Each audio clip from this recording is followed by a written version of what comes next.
Koolitus How to Human on üks ägedamaid koolitusi, kus ma ise osalenud olen. See keskendub suhtlemisoskusele, see keskendub sellele, kuidas ma infot annan, kuidas ma infot vastu võtan. See keskendub kehakeelele, see keskendub kõigele, mida ma saan kasutada, et teisele inimesele rohkem arusaadavamalt kohale jõuda. Ja ka kuidas mõjutada seda teist inimest, et ta räägiks mulle täpselt seda, mida ma teada tahan. See on osaliselt üles ehitatud inimluure valdkonnal, ehk siis HUMINT kursuse põhjal, kus siis õpetatakse kaitseväelasi erinevates olukordades just suhtlema vastaspoolega. Ja see vastaspool ei pruugi tihti olla ka sõbralik, ehk siis kuidas ma panen ennast olukorda, kus mul on võib-olla ebamugav, aga ma saan seal hakkama.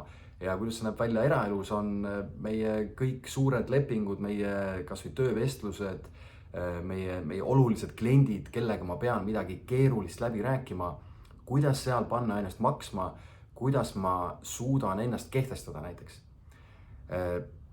Kogu päev või siis põhiosa päevast on teooria ja kohe järgi praktika, kus me teeme siis klassis ohutuskeskkonnas situatsiooni harjutusi, kus te peate siis teiste grupi liikmetega läbi mängima neid olukordi, mis te just õppinud olete ja neid võtteid kasutama. Aga päeva lõpus me viime teid päriselt siis päriselu keskkonda. Me läheme linna peale, me saame seda teha kas Tallinnas või Tartus kuskil suuremates kohtades ja te saate ülesandeid, mida lahendada avalikus ruumis.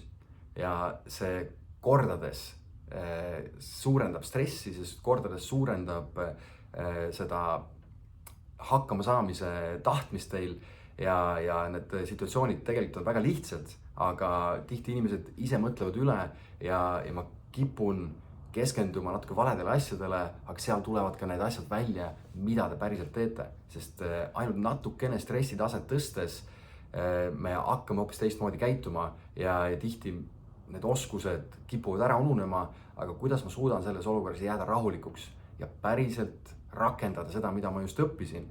Ainus võimalus on läbi praktika, ainus võimalus on seda päriselt tehes, ennast proovile pandes, ennast mugavustsoonist välja viies.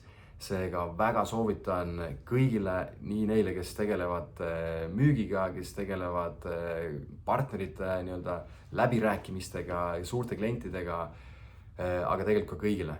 Suhtlusoskus on äärmiselt oluline, tulge ja arendage enda suhtlemisoskust.